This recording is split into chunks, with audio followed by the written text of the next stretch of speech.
Ciao amici, eccoci qui. Oggi ho voluto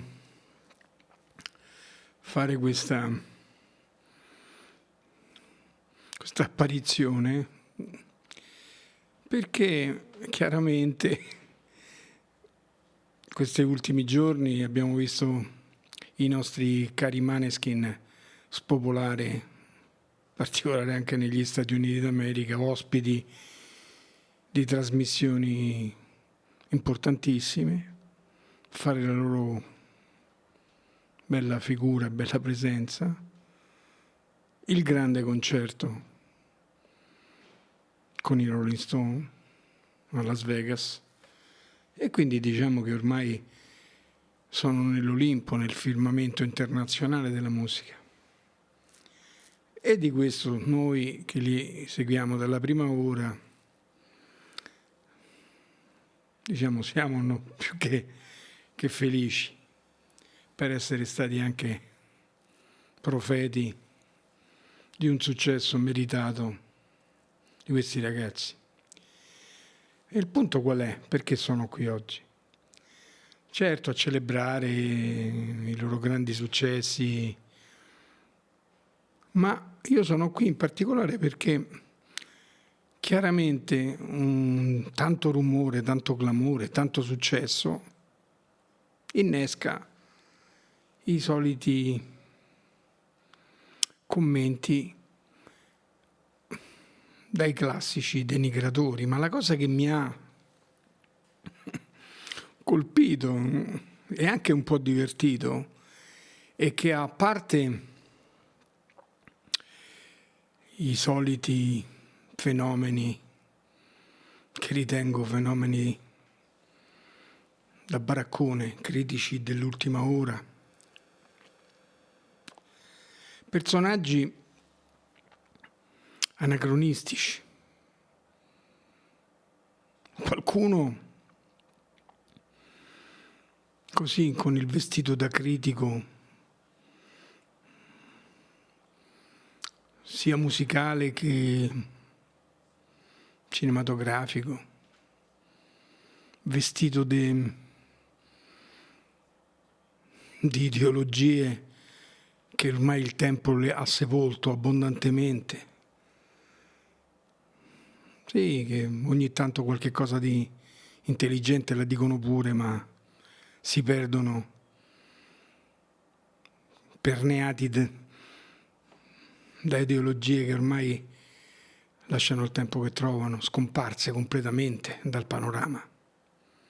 Ma questi così li perdoniamo, perché in fondo ogni tanto qualche cosa di intelligente la dicono, a parte quando parlano probabilmente di cose che conoscono poco, e io penso che le critiche superficiali che ho sentito da certi elementi che si attribuiscono conoscenze, parlano di riffettini soliti, di cose solite, da italioti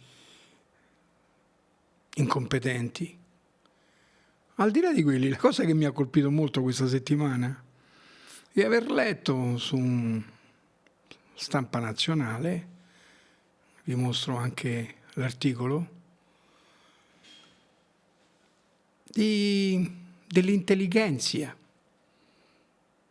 un grande personaggio, musicologo di fama internazionale, grandissimo conoscitore della musica classica, filosofo, docente universitario, grandissima figura. Si è scomodata anche lui a parlare dei Maneskin in termini che io definisco ridicoli.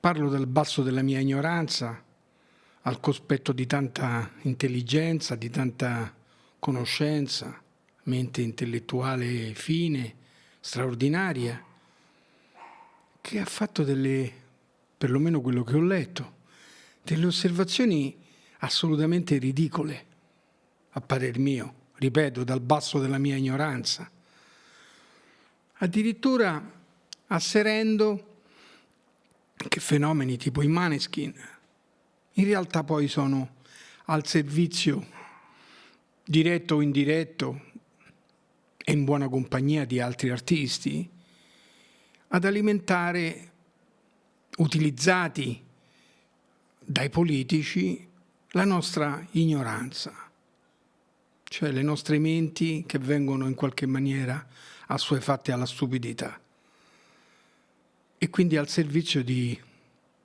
una politica, di politici. Beh, io mi domando se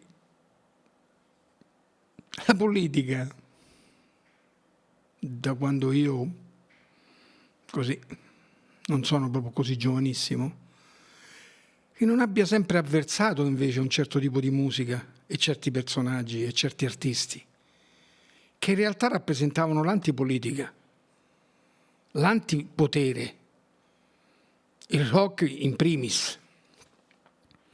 E che qualcuno asserisca che questi signori, questi Maneskin, con tutto questo successo, in realtà siano strumento per alimentare l'ignoranza, al servizio di politici che ci vogliono ignoranti e stupidi. Questo è quanto io ho letto, o perlomeno ho interpretato. Beh, io penso che sia esattamente il contrario, che un certo tipo di musica da sempre, quella rock in primis, e non solo, sono stati sempre antipolitica, antipotere. Che poi qualcuno lo sia diventato direttamente o indirettamente strumento anche del potere, questo è un altro discorso. Ma che si vengono a scrivere e ad asserire certe cose da parte di filosofi della sua caratura, personaggi di questo livello, e che scrivono, secondo me, una grande banalità. Io non so se questo discorso sia stato estrapolato all'interno di un discorso più ampio, ma certamente da fan dei Maneskin dico che si scomodino certi personaggi così qualificati e così importanti a parlarne, seppure in questi termini. Beh, quantomeno evidentemente questi ragazzi qualche cosa di buono l'hanno veramente fatto, comunque alimentano anche discussioni che vanno al di là.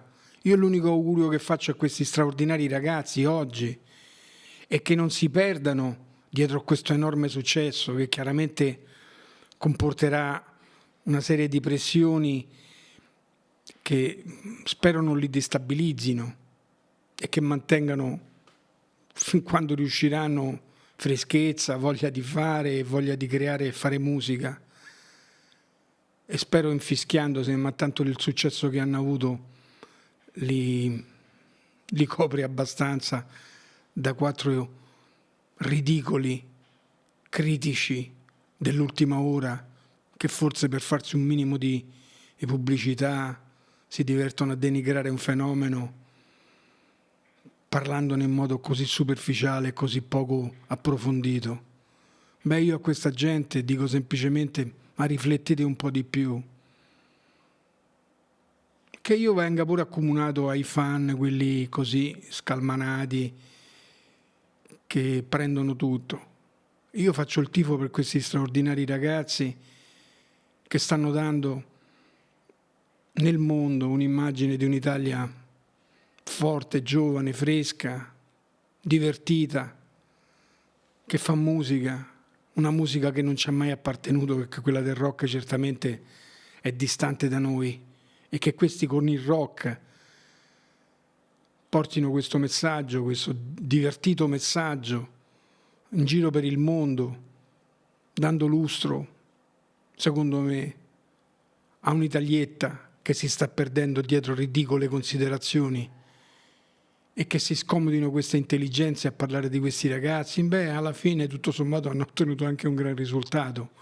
Questo signore parlava di Strauss, di Mahler, dei grandi della musica classica di ogni tempo, che si scomodino anche lui a parlare dei Maneskin. Beh, questa è una cosa che tutto sommato, al di là di quello che ha detto, gli fa onore. Quindi forza ragazzi, e fate attenzione, perché questo grande successo porta anche belle pressioni, e quindi spalle larghe e divertite e divertiteci. Un saluto a tutti, ciao.